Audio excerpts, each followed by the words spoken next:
Today we're going to be talking about the tests that I commonly recommend for patients who are dealing with histamine intolerance. Now, histamine intolerance is a very common presentation in the clinic with the patients that I work with, and I have to try really hard not to put the blinders on and just assume that histamine is driving their symptoms.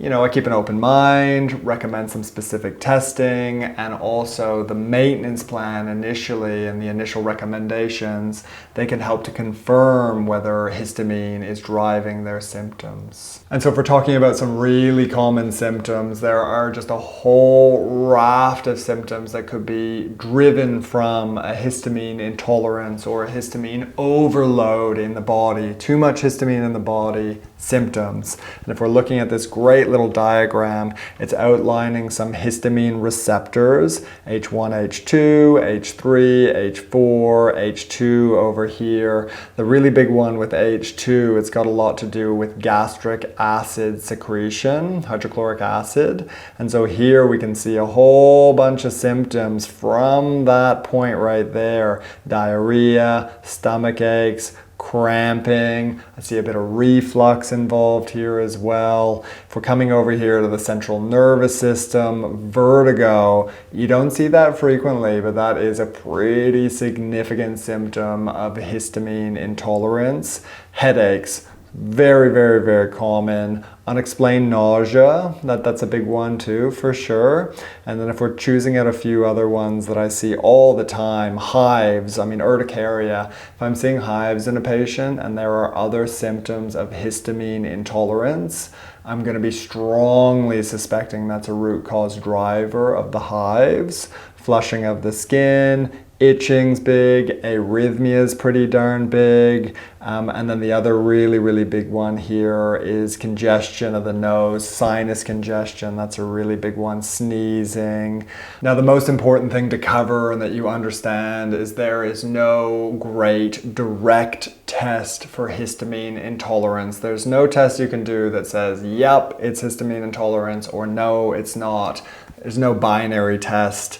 The test that I frequently see recommended in the literature would be blood histamine, where that's high, you're having trouble breaking histamine down. That's pretty obvious, but you can have normal blood histamine and still have histamine intolerance. So you can get these false negatives. And I also see a strong recommendation for DAO testing, and that is the enzyme diamine oxidase that helps to break down histamine outside of the cells, right? So extracellular histamine breakdown. It's the first step in histamine catabolism. And again, much like blood histamine, DAO is incredibly inaccurate and unreliable, and I just would not use it to rule in or rule out histamine intolerance. Now, the other approach that I see commonly recommended in the clinic, which I am a fan of, I see value in this if you can get your hands on it, and if this is your issue, would be blood IgE, immunoglobulin E. And I have seen this through the roof in some patients, maybe 5-10 times the upper limit, and they were dealing with very, very significant histamine intolerant symptoms. And you would do that through your doctor. And you can also get kind of subfractions where you can get IgE reacting to an antigen, and so you can actually see what you're reacting to in the environment, whether that's grass, whether that's pollen, whether it's mold, whether it's dust mites. You get a little bit of an idea on what your immune system is reacting to, triggering all this histamine intolerance in your body. And the last simple test that again you can do through your doctor would be a skin prick test. And this is another way where we can kind of refine our understanding of what you're actually reacting to and mounting that immune response mediated through histamine. Now, what would I recommend test-wise? You've done all the standard labs, nothing's come back, your IgE is totally normal, we suspect you have a histamine intolerance. It's pretty obvious. First off, It's an absolute minefield. So I'm working on this ebook or the short course, haven't kind of decided how I'm going to present it. Again, because the data and the information can be a bit technical and it can be a bit dense. But if you are interested there, it's working through what root cause driver is responsible for your histamine intolerance. Again, if you're interested, I'll have a link below and you can jump on a wait list. I'll let you know when it's available. Now, first and foremost, the best way to determine whether histamine intolerance is an issue for you is a low histamine diet. It is boots on the ground, the most obvious and clear window into whether histamine is a driver. And I have got a handout that I give out to patients, walk them through this kind of 4 to 8 week restrictive diet. It's pretty darn restrictive. All the good foods have loads of histamine in them, whether it's fermented foods or aged foods or chocolate or tea, they're all chock-a-block full of histamine. And so going on this very restrictive diet and looking for significant symptom improvements. And I'm not talking about 10 or 20% improvements. I'm talking about significant improvements, 50% or more in your symptom profile. And if you see that significant improvement in your symptoms, then we can be pretty sure that histamine is driving those issues. And that's half the battle. We know histamine's the issue, and now we gotta find out why. So let's talk about some of those more advanced tests now. Now, I've talked about it before. This is going to be in the ebook or the short course, a bit of foreshadowing for you here. We've got 4 categories of histamine intolerance drivers that I see. Most patients are going to fall into this. We've either got the microbiome imbalances, so histamine intolerance mediated through the gut and the microbiome, gut damage, damage to the enzymes that are made in the digestive tract that break down histamine. Number 2 would be mast cell issues, and this is really kind of an immune system response that can generate histamines in the body. Too much histamines, histamine overload, histamine symptoms. That's the progression there. Number 3 would be nutrient deficiencies, and we're going to be talking about the tests I recommend and why that's relevant there. This is just an overview. And number 4 would be genetics. Those are the 4 categories, and you can definitely have more than one of these issues driving your histamine intolerance. And I have even seen patients who have all 4 of them, and most of them are incredibly unwell. So we're going to be covering the common labs that I'd recommend for the different categories now, but just keep in mind that I would never ever recommend all of these labs for one patient. It would just rack up the lab bill way too high. It's not necessary. We can be a lot more targeted based on history and symptoms and presentation. We can be more targeted on the specific labs that you would recommend, that you would need to determine whether histamine intolerance is your issue and what the root cause driver of that histamine intolerance is. Now, first category, we've got microbiome imbalances, whether that's bacteria, parasites, leaky gut, whether you've got inflammation in the digestive tract. All of those can be root cause drivers of histamine intolerance, those symptoms you're dealing with. Remember, we're looking for why you're dealing with those symptoms. And I would be recommending here either an advanced stool test, or I would be recommending a breath test, and commonly we'll recommend both of those to get a full picture of what's going on in the digestive tract.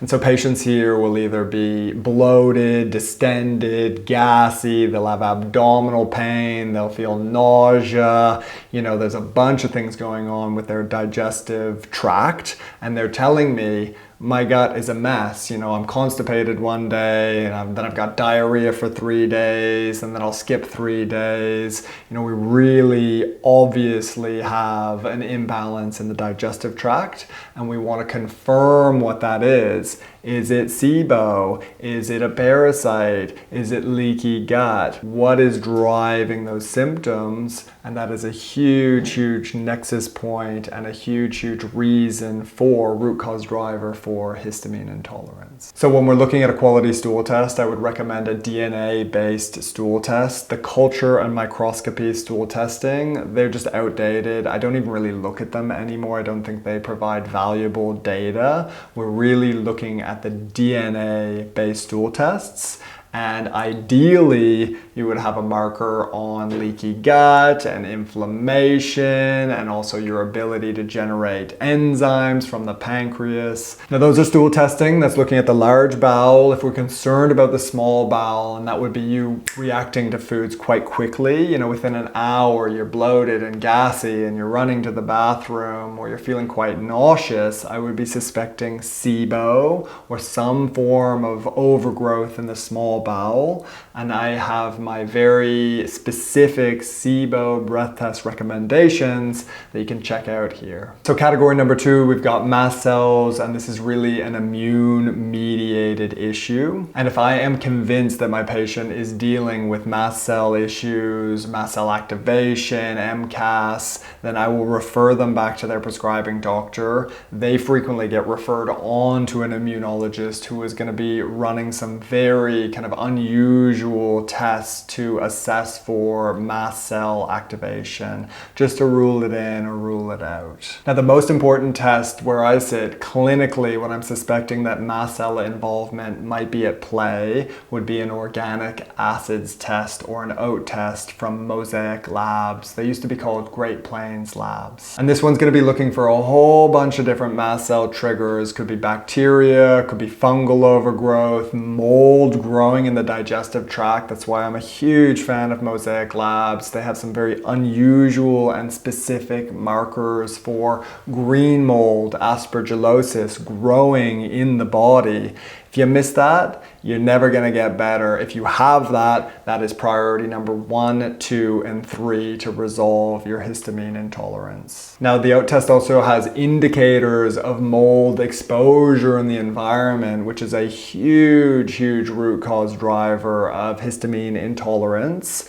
It doesn't tell you specifically. If you want specific, yes, you are mold exposed, yes, you are dealing with mycotoxins, you're going to have to run an additional lab called a mycotoxin urine test. And then the other piece where it will give you kind of indications, the OAT test, would be heavy metal exposure. Again, a really big trigger of mast cell degranulation and immune system leading to histamine intolerance, which is what we're talking about today.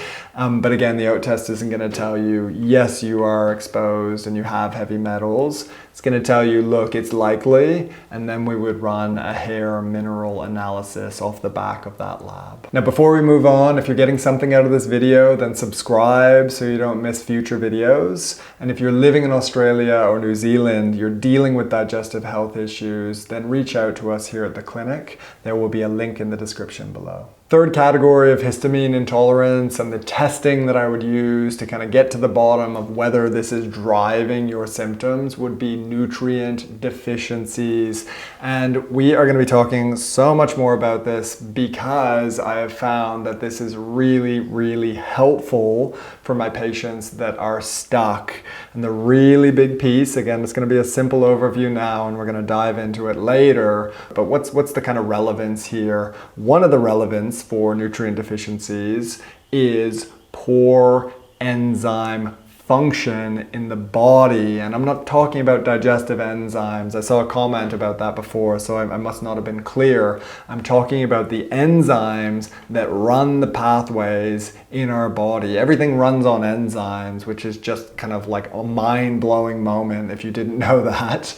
And so something like a histamine pathway, it is run on different enzymes that are converting histamine into less toxic metabolites and then out of the body. So I really have a few people to thank for this. We've got Dr. Ben Lynch, he's written Dirty Genes, he's kind of the world authority on this subject, and also Elizma Lambert and Dr. Jess Armine as well. They've been really, really helpful at kind of unpacking this for me so I can understand it and apply it to patients and help them regain their health. And so a recommendation here for testing for nutrient deficiencies would be an organic acid test again. And if we kind of go down here and look at the nutrient deficiency or the nutritional markers on the OAT test, we can see this patient, remember these little asterisks mean that as these markers go high, they're dealing with a deficiency. So a little asterisk there, a little asterisk there, CoQ10, biotin as well. And we can see the most significant piece right here would be vitamin B2 or riboflavin. Glutaric goes high. This is significantly elevated, meaning she is very deficient in B2. She is also tracking towards a deficiency in B12 as well. It's not anywhere near as significant as her B2, but it's just something to be aware of. So what is the relevance there? You know, we're talking about histamine intolerance. Why have we moved over to talking about a B2 deficiency and nutrients? And if we cycle over to the pathway planners from Dr. Ben Lynch, and again, I'll leave a link in the description below. I live in these pathway planners. I find them so helpful at figuring out root cause drivers for chronically unwell patients. I mean, I don't always use them, but whenever there's a mystery, whenever there's a condition that doesn't make any sense,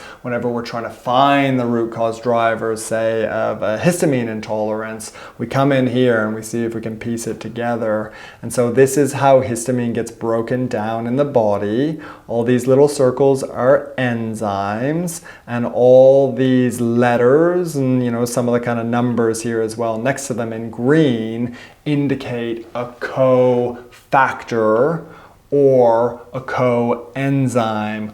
What does all that mean? It's all a bit of mumbo jumbo. It basically means these are used to power the enzymes efficiently and effectively. So for example, histidine decarboxylase up here needs B6 to run properly. We're talking about B2. Where is B2 here? I don't see it anywhere. MAOB right here. Flavin adenine dinucleotide is a form of B2 that runs this enzyme. A deficiency in B2 is going to mean that your MAO enzyme is not going to run efficiently. It means that you're going to get a little buildup of N-methylhistamine, and there is a feedback inhibition. It gets a little bit technical here, meaning that that is going to inhibit histamine N-methyltransferase. This is going to be blocked, this is going to be blocked, and you're going to wind up with this a lot higher than it should be. You can't get it out of the body, and histamine intolerance symptoms. Now, if we move over to the folate pathway here, we can see that MTHFR, methylene tetrahydrofolate reductase, this is an enzyme and a gene that has just gotten so much press over the past 5 or 10 years. There's kind of like another cycle of interest in this right now. And we can see that FAD, that is a form of B2, is a cofactor for this enzyme, meaning that if you do not have that sufficient amounts, as we saw on this organic acids test, if we don't have enough B2, this enzyme is not going to run properly, and that means that you will have a lot of trouble methylating, converting 5,10 methylene tetrahydrofolate into 5-methyl tetrahydrofolate, right? Like the methylated B9. And again, this could just sound like a whole different language to you, which I get. It's a little bit overwhelming, but the relevance here is that if you can't methylate your B9, you're gonna have a lot of trouble methylating in general. You're not gonna be producing the universal methyl donor called SAMe, S-adenosyl methionine, and relevance boots on the ground, why do you care? If we move over to our histamine detox pathway, we can see that histamine N-methyltransferase, I'll clear it up for you here. Histamine N-methyltransferase right here runs on SAMe. So if you are B2 deficient, you are not going to be able to break down histamine through MAOB, and you are not going to be able to break histamine down through a methyltransferase enzyme like HNMT. So that's out as well. That's where you wind up in histamine intolerance land. So we don't just have to rely on the out testing. I also rely on blood testing for nutrient markers. There can be very cheap, simple, easy to access blood test markers, and zinc would be a really big one here when we're talking about histamine detox and histamine symptoms. Now again, more advanced testing, if money grew on trees or these lab tests were free, I would run a SAM-SAW ratio, S-adenosyl methionine versus S-adenosyl homocysteine, see how much of that SAMe methylation donor you're making, but I almost never run that, and there's better ways to spend your money for most patients. So category number 4, genetics. What tests would I recommend if I suspect that genetics would be at play? I mean, number 1, how could genetics be at play with your histamine intolerance? How is that kind of relevant? We're going to cycle back into the pathway planners, and I'm going to show you what that means. All of these little circles are enzymes, as we discussed, and all of these enzymes are coded through your genes. If you have a SNP, a single nucleotide polymorphism, aka a mutation, in some of these relevant genes that are relevant for coding for enzymes that break down histamine, you could be running a little bit slower, and you could be having this histamine pile up and then the histamine intolerance symptoms. And so again, everyone's focused in on MTHFR. Here it is right here. It is a good little kind of case study example. You know, initially we talked about B2 slowing it down, but if it is a genetic SNP, if you have a mutation, which is actually quite common, methylene tetrahydrofolate reductase mutation, this could be just running slowly genetically, meaning that you can't kind of methylate here, and then you can't power those enzymes that help break down histamine. And so I've been looking for the best cost versus value to assess for DNA, genetics, and I have seen patients come to me, I've experienced this, they come to me with this big long printout, just all of their different genetics kind of in a list, in a line. It's completely useless. There's no story. It's not telling you the story of your genetics. It's completely overwhelming for everyone involved, myself included.